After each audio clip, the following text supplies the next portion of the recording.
The credit card gets declined at Target while I'm buying a $7 bottle of vitamins that promise to melt belly fat overnight. And as I stand there in my size 44 jeans that barely button, fumbling for another card I know is probably maxed out too, I realize I become a walking contradiction. Someone desperately trying to buy his way out of problems that money can't solve. I'm Jake Sullivan, 34 years old, and I've just discovered that there are exactly two things in life that can never be undone once you cross the line, and I've managed to do both spectacularly. The first is letting your body become so damaged by weight gain that your metabolism, joints, and self-image are permanently altered. The second is spending yourself into a financial hole so deep that the interest alone becomes a life sentence. Standing in that checkout line, sweating through my shirt because a 10-step walk to the store pharmacy left me winded, I faced a paradox that's been destroying me for 3 years. I keep spending money I don't have on solutions for problems that money created in the first place. The decline beep echoes through the store like a death knell. "Sorry, sir, do you have another form of payment?" the teenage cashier asks, her voice carefully neutral in the way retail workers learn when dealing with obviously struggling adults. I hand her my last credit card, the one I've been saving for emergencies, and pray to whatever gods protect broke fat guys that there's still room on it for $7.43. The machine thinks for what feels like an eternity before finally approving the transaction, and I shuffle out of Target, carrying a bottle of supplements that will join the graveyard of failed solutions in my bathroom cabinet. But it's not the decline card that breaks me. It's catching my reflection in the store's glass doors as I leave, a man who weighs 287 pounds, up from 185 just 5 years ago, wearing clothes that cost more than my monthly food budget because I thought expensive gear would motivate me to exercise. A man who owns thousands of dollars worth of home gym equipment that's now an expensive clothing rack, who spent more on weight loss programs than most people spend on cars. The cruel mathematics of my situation hit me like a physical blow. I owe $67,000 on credit cards, most of it spent on fitness equipment, meal delivery services, supplements, gym memberships, personal trainers, and weight loss programs that promise to fix me, but only fix my bank account by emptying it. My phone buzzes with another overdraft notification. Checking account, minus $247.50. The direct deposit from my accounting job won't come for 3 more days. And there's nothing left to borrow against, nothing left to sell, nowhere left to run from the twin disasters I've created. Sitting in my car outside Target, I do the mental calculation I've been avoiding for months. At my current weight, carrying an extra 100 pounds, my doctor says I've already done permanent damage to my knees, my back, my heart. The stretch marks across my stomach look like battle scars from a war I lost. My sleep apnea machine costs $1,200 I borrowed from my retirement fund, and it reminds me every night that I've broken my body in ways that can't be completely fixed. The financial damage is just as permanent. Even if I paid the minimum on my credit card for the rest of my life, I'd pay over $200,000 in interest alone. My credit score has dropped so low that I can't refinance, can't get a loan, can't even rent a decent apartment if I had to move. I'm financially disabled, trapped in a cycle where the monthly payments prevent me from ever having enough money to actually pay off the debt. But here's the question that haunts me as I sit in this parking lot, too tired to drive home and too ashamed to face another evening of pretending everything is fine. How does someone who understands numbers for a living, someone who manages budgets and analyzes financial data professionally, end up destroying both his body and his finances so completely? The answer terrifies me because it means I'm not just unlucky or weak-willed. I'm fundamentally broken in ways I don't understand, making the same catastrophic decisions over and over despite knowing exactly where they lead. What I don't know yet is that there's a specific psychology behind these seemingly separate disasters, a pattern that millions of people fall into without realizing it. And that understanding this pattern, really understanding it, might be the only way to stop the spiral before it becomes completely irreversible. But first, I have to admit that I've already crossed lines that most people never come back from. The months following my Target breakdown became a masterclass in how someone can simultaneously understand their problems perfectly and make them catastrophically worse through sheer desperation. I threw myself into what I called Operation Last Chance, a systematic attempt to solve both my weight and money problems through increasingly extreme measures. First came the debt consolidation loan attempt. I spent 3 days calculating exactly how much I owed, $67,347.82 across 11 different cards, researching consolidation companies, and crafting applications that made my financial situation sound manageable rather than catastrophic. Every application was rejected. Debt-to-income ratio too high. Insufficient collateral. Unable to verify capacity for repayment. Each rejection email felt like a door slamming shut. Another confirmation that I crossed into territory where normal financial solutions no longer applied. So I tried the nuclear option, a second mortgage on my house. The loan officer, a kind woman named Patricia, who'd probably seen 1,000 versions of my story, laid out the numbers with brutal honesty. Jake, you're asking to borrow against 95% of your home's equity to pay off credit card debt. If something happened to your income, you'd lose your house. And based on your spending patterns over the past 3 years, there's no guarantee you won't run up the cards again. She was right, but I didn't care. I needed those monthly payments to stop choking me long enough to breathe and figure out a real solution. When that application was rejected too, I felt something inside me snap. Not break, exactly, but shift into survival mode where normal rules stopped applying. That's when the really destructive spending started. If I was going to be financially ruined anyway, I reasoned I might as well buy the things that could potentially save me.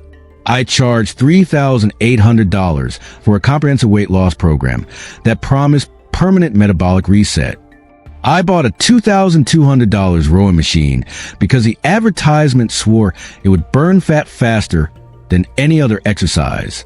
I enrolled in a $4,500 nutrition coaching program that claimed to reverse insulin resistance and metabolic damage. Each purchase felt simultaneously like salvation and suicide. I knew I was making the debt worse, but each program promised to be the one that would finally work, finally justify all the previous failures by leading to the transformation that would make everything worthwhile. The weight loss efforts followed the same pattern of escalating desperation.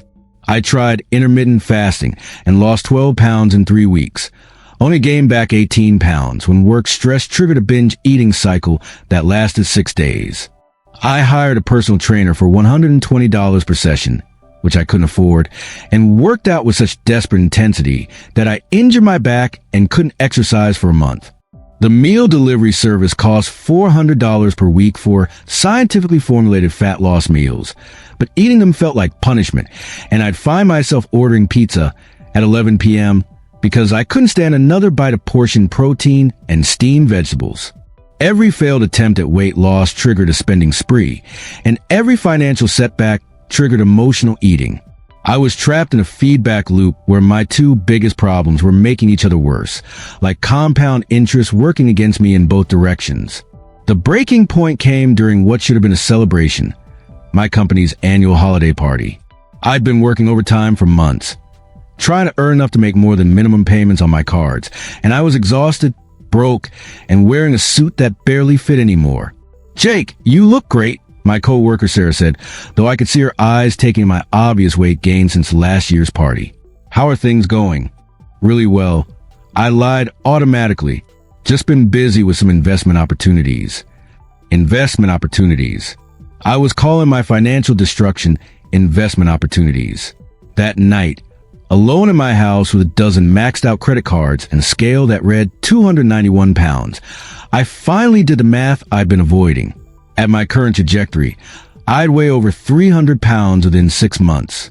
My monthly debt payments would exceed my take-home pay within 18 months. I was racing toward total collapse on both fronts simultaneously. But the worst part wasn't the numbers. It was the realization that I'd become addicted to the very things that were destroying me. I couldn't stop buying solutions because stopping felt like giving up, and I couldn't control my eating because food was the only comfort in an increasingly unbearable situation. Lying in bed that night, I understood something that terrified me. I wasn't just failing at weight loss and budgeting. I was exhibiting the exact behaviors that led to permanent life damage, the kind that doesn't get better even if you eventually figure out how to stop making it worse. I'd become a living example of the two things that can never be undone: metabolic damage from extreme weight gain and financial damage from compound debt. and I had absolutely no idea how to stop the process that was destroying what was left of my life. What I didn't know was that there was someone who understood exactly what I was going through, not just the symptoms, but the psychological mechanism that drives people to destroy themselves financially and physically at the same time. But finding that understanding would require admitting that I needed help with problems I was supposed to be smart enough to solve myself. The bankruptcy attorney's office felt like a confessional where I was about to admit sins I couldn't undo, but it was there, in the waiting room filled with other financial casualties, that I met Dr. Marcus Chun, not as a patient, but as someone whose own story had led him to understand the psychology behind the exact disasters I was living through. Dr. Chun was sitting across from me, reading a medical journal, and what caught my attention wasn't his obvious success, expensive suit, confident posture, but the fact that he was taking notes on an article about the neuroscience of compound self-destruction. When our eyes met, something in his expression suggested he recognized a fellow traveler. "Excuse me," I said, desperation overriding social conventions, "but are you here for the same reason I am?" "Depends," he replied with a slight smile. "Are you here because you've discovered that being smart doesn't prevent you from making catastrophically stupid decisions?" Dr. Chun, it turned out, wasn't there for bankruptcy. He was there supporting a patient who'd struggled with the same dual destruction I was experiencing.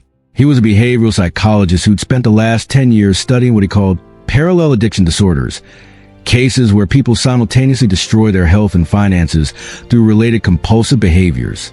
"The financial and physical self-destruction you're describing aren't separate problems," he explained over coffee after our brief waiting room conversation. "They're manifestations of the same neurological pattern. Dr. Anna Lemke's research at Stanford shows that dopamine pathways respond identically to spending money and consuming food. Both trigger the same reward circuits, and both can lead to the same tolerance buildup that requires increasingly extreme behaviors to achieve satisfaction." I'd never heard anyone describe my situation with such clinical precision. "So you're saying I'm addicted to buying things and eating things?" "I'm saying you're stuck in what researchers at Harvard Medical School call a dual pathway addiction cycle. Dr. Judson Brewer's studies show that when people use one compulsive behavior to cope with the stress created by another compulsive behavior, they create feedback loops that are incredibly difficult to break without understanding the underlying mechanism." Dr. Chin pulled out his phone and showed me brain scans from a University of Toronto study. These images show neural activity in people with shopping addiction, food addiction, and dual addictions. The patterns are nearly identical. Hyperactivity in the reward center, diminished activity in the impulse control regions. But why can't I just stop? I understand what's happening. I can see the damage. Because understanding and recovery are completely different neurological processes, Dr. Chin explained. Dr. Mark Lewis's research at the University of Melbourne demonstrates that addiction literally changes brain structure. Your prefrontal cortex, the part responsible for long-term planning and impulse control, becomes less active over time, while your limbic system becomes hypersensitive to triggers. He described studies showing that people with dual addictions, particularly food and spending, often develop them as coping mechanisms for underlying trauma or chronic stress. The behaviors start as solutions to legitimate problems. Food provides comfort, spending provides control or status or hope. But once the behaviors cross the addiction threshold, they become the primary problem. So what you're telling me is that I've permanently damaged my brain's ability to make good decisions? No, Dr. Chin said firmly. I'm telling you that your brain has adapted to an unsustainable pattern, but neuroplasticity research shows that brains can adapt again. Dr. Sarah Bowen's work at the University of Washington proves that targeted interventions can restore impulse control and decision-making capacity even in severe cases. He mentioned his own story, a successful medical career nearly destroyed by a gambling addiction that started as stress relief and morphed into a $200,000 debt spiral that almost cost him his license. I spent 2 years thinking I was uniquely broken, too smart to fall into such obvious traps. The breakthrough came when I stopped trying to willpower my way out and started treating it as a medical condition that required specific treatment. What kind of treatment? The kind that addresses the neurological reality rather than just the surface behaviors. We know from Oxford's research that successful recovery requires rewiring the brain's reward pathways while simultaneously addressing the underlying stress that triggered the addictive cycle in the first place. Dr. Chen explained that effective treatment for dual addiction involved what he called parallel intervention, simultaneously addressing both the financial and health behaviors while building new coping mechanisms for the stress that originally triggered both problems. Most people try to solve these problems sequentially: lose weight first and address money, or pay off debt first, then focus on health. But research shows that approach fails because the problems are neurologically interconnected. You have to address the underlying system, not just the symptoms. As our conversation continued, I felt something I hadn't experienced in years: hope based on understanding rather than wishful thinking. For the first time, someone was explaining my situation in a way that made sense without making me feel like a moral failure. Dr. Chun, would you be willing to work with me? I don't know what I can afford to pay, but I need help from someone who actually understands what's happening in my brain. Jake, he said, I've been developing a treatment protocol specifically for dual addiction cases like yours. If you're willing to commit to 6 months of intensive work, and I mean real work, not just trying harder, I think we can interrupt the cycle that's been destroying your life. Looking across the table at someone who'd been where I was and found a way back, I felt ready to try an approach based on science rather than willpower, understanding rather than shame. The question was no longer whether I could stop destroying myself. It was whether I was ready to do the hard work of rebuilding my brain's capacity to make decisions that supported my long-term well-being instead of undermining it. Dr. Chen's approach to treating dual addiction was unlike anything I'd encountered in years of failed self-help attempts. Instead of starting with diet plans or budgets, he began with what he called neurological rehabilitation, systematically rebuilding my brain's capacity to experience satisfaction from healthy behaviors rather than destructive ones. The first phase isn't about restriction, he explained during our initial session in his Denver office. It's about what Dr. Anna Lemke calls dopamine fasting, temporarily removing the most stimulating triggers so your reward system can reset to baseline sensitivity. This meant no credit cards, no food delivery apps, no online shopping, no restaurants, and no processed foods for 30 days. But I'll starve, I protested. And how will I buy groceries without cards? You'll use cash and shop from a predetermined list, Dr. Chen replied, handing me research from Yale University showing that people who use cash spent 18% less on average and made significantly healthier choices. And you'll discover that your definition of starving has been seriously distorted by chronic overstimulation. The first week was brutal. Without my usual coping mechanisms, ordering takeout when stressed, buying supplements when hopeful, using credit for emergencies, I felt exposed to emotions I'd been numbing for years. But Dr. Chun had prepared me for this with what he called discomfort tolerance training. Every time you feel the urge to spend or overeat, he instructed, set a timer for 10 minutes and do nothing except observe the sensation. Dr. Sarah Bowen's research shows that cravings peak and subside in predictable waves if you don't fight them or feed them. The technique felt ridiculous until it started working. Sitting with the discomfort wanting something, I couldn't have taught me that the feeling wasn't permanent or unbearable. It was just unpleasant. And unpleasant, I discovered, was something I could survive. Week 2 brought the first small victory. I realized I was sleeping better without the blood sugar spikes from late night eating and the financial anxiety from impulsive purchases. Your nervous system is starting to recalibrate, Dr. Chen observed. This is neuroplasticity in real time. But the real breakthrough came in week 3 when Dr. Chen introduced what he called replacement reward protocols. Instead of eliminating pleasure entirely, we systematically identified healthy behaviors that could activate my reward circuits without triggering the addiction cycle. Research from University College London shows that the brain doesn't distinguish between sources of dopamine, he explained. Exercise, social connection, learning new skills, creative expression, all of these can provide satisfaction if we train the brain to recognize them as rewarding. We started small, a 10-minute walk that earned me the privilege of watching one episode, a show I enjoyed. Cooking a simple meal from scratch that earned me 30 minutes of reading. Organizing one drawer that earned me a phone call with a friend I've been avoiding due to shame about my situation. This feels like training a dog, I complained during week 4, Exactly, Dr. Chen agreed. Except you're training the mammalian part of your brain that responds to immediate rewards rather than abstract future benefits. Dr. Judson Brewer's research shows that sustainable behavior change requires working with your brain's actual architecture, not against it. The financial rehabilitation followed similar principles. Instead of trying to pay off debt faster, Dr. Chen had me focus on what he called financial mindfulness, tracking every dollar without judgment, understanding my spending triggers, and building tolerance to the discomfort of wanting things I couldn't afford. Most financial recovery fails because people try to use willpower to override neurological patterns, he explained, showing me studies from Duke University about the limited capacity of self-control. We're going to make good financial decisions automatic rather than requiring constant vigilance. This meant setting up systems that made healthy choices easier than unhealthy ones. Automatic transfers to savings, physical barriers to accessing credit, predetermined shopping lists, and what Dr. Chen called friction around harmful behaviors. By month 3, something fundamental had shifted. I'd lost 23 pounds without dieting, just by eliminating the compulsive eating that had been driven by financial stress and anxiety. My credit card balances had stopped growing for the first time in 3 years because I removed my ability to make impulsive purchases.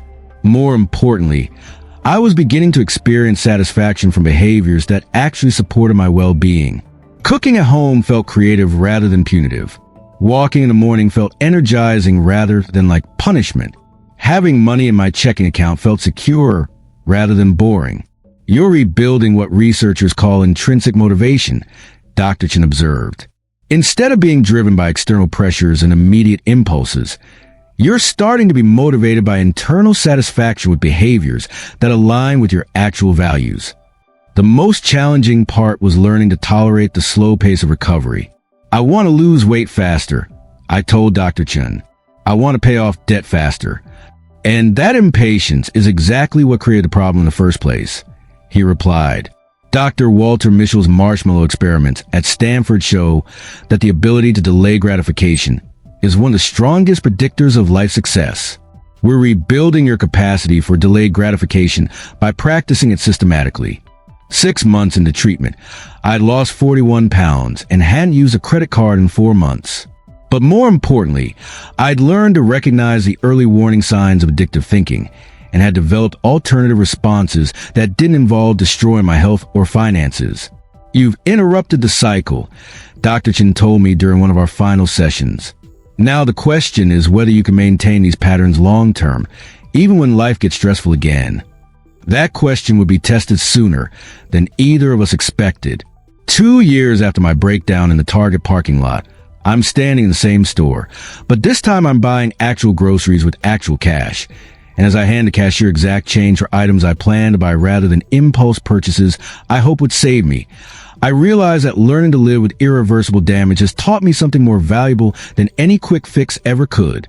I weigh 201 pounds now. Not the 185 I was before the weight gain, but a sustainable weight that I can maintain without the extreme behaviors that originally destroyed my metabolism. My knees still ache from carrying 287 pounds for 2 years. My back still requires careful management. The stretch marks across my stomach are permanent reminders of how far I let things go. But here's what I've learned. Some damage can be undone, but it can be lived with skillfully. My credit score has improved from 487 to 623, and I've paid off $31,000 of debt. But I still owe $36,000 that will take another 4 years to eliminate completely. I'll never get back the money I spent on failed solutions, the time I lost to compulsive behaviors, or the opportunities one missed while my life was consumed by addiction. But I've also discovered something that no quick fix ever taught me. The satisfaction that comes from making decisions based on long-term well-being rather than immediate impulses. The transformation wasn't dramatic. It was gradual, often frustrating, and required accepting that recovery meant learning to live within limits rather than trying to transcend them. Dr. Chen's approach had taught me that sustainable change meant working with my brain's actual capacity rather than fighting against it.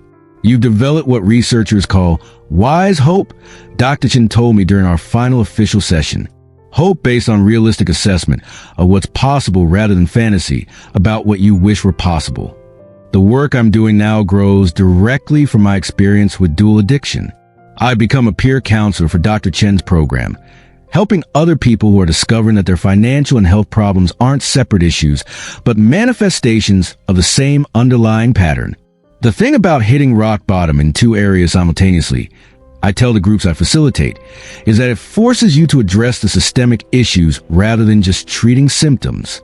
Most people can manage one addiction, but when you're destroying your health and finances at the same time, you have to learn completely different ways of coping with stress and uncertainty. My current life isn't the fantasy I used to chase.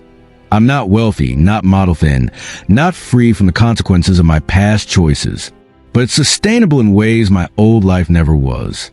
I cook most of my meals at home and find genuine satisfaction in the process. I have an emergency fund that grows slowly but consistently. I exercise regularly without trying to punish my body into compliance. Most importantly, I've learned to recognize the early warning signs of addictive thinking. The voice that says this purchase will solve everything. This diet will finally work. This supplement will reverse all the damage. When that voice appears, I have tools for responding that don't involve destroying my progress. The peer counseling work has become more meaningful than any career achievement I accomplished before my breakdown. Last month, I helped a woman named Jennifer who'd gained 120 pounds while accumulating $85,000 in debt through the same pattern I'd experienced. Watching her discover that she wasn't uniquely broken, just caught in a well-documented neurological pattern, reminded me of my own journey from shame to understanding. "You saved my life," she told me after 6 months of treatment. Not by giving me a quick fix, but by showing me it was possible to live well, even with permanent damage. That phrase, living well with permanent damage, has become my definition of successful recovery. It's not about undoing the past or achieving perfection. It's about building a life that accommodates your limitations while maximizing your possibilities. Dr. Chen recently invited me to co-author a research paper about dual addiction recovery based on the data from his treatment program. "Your case is particularly valuable," he explained, "because you demonstrate that insight and intelligence aren't protective factors. They can actually make the problem worse by enabling more sophisticated rationalization." Writing about my experience has helped me understand how many people are struggling with variations of the same pattern, using one compulsive behavior to cope with the stress created by another, creating feedback loops that feel impossible to escape. This morning, I received an email from someone who'd read one of my blog posts about financial and health recovery. "I've been spending myself into debt trying to solve my weight problem for 3 years. I thought I was crazy until I read your story. Thank you for showing me that I'm not alone and that recovery is possible even when you've done irreversible damage." Reading that message, I understood something profound. The worst period of my life had become preparation for the most meaningful work I'd ever done. My failure hadn't been meaningless suffering. It had been education for helping others navigate similar challenges. Tonight, as I prepare a simple dinner in my kitchen, surrounded by paid-off appliances and wearing clothes that fit comfortably, I think about the two things that can never be undone: the metabolic damage from extreme weight gain and the financial damage from compound debt. I was right. Those things can't be completely reversed. But what I didn't understand then is that living well doesn't require perfect reversal. It requires accepting what can be changed while skillfully managing what can be influenced. For anyone reading this who's discovered they've crossed lines that can't be uncrossed, I want you to know your mistakes don't have to define your future, even when their consequences are permanent. You can learn to live skillfully with irreversible damage, and that skillfulness can become the foundation for a life more satisfying than anything you achieved before you broke yourself. Some things can never be undone, but that doesn't mean they can't be transformed into wisdom, strength, and a capacity to help others avoid the same traps. That transformation, I've learned, is sometimes more valuable than never making mistakes in the first place.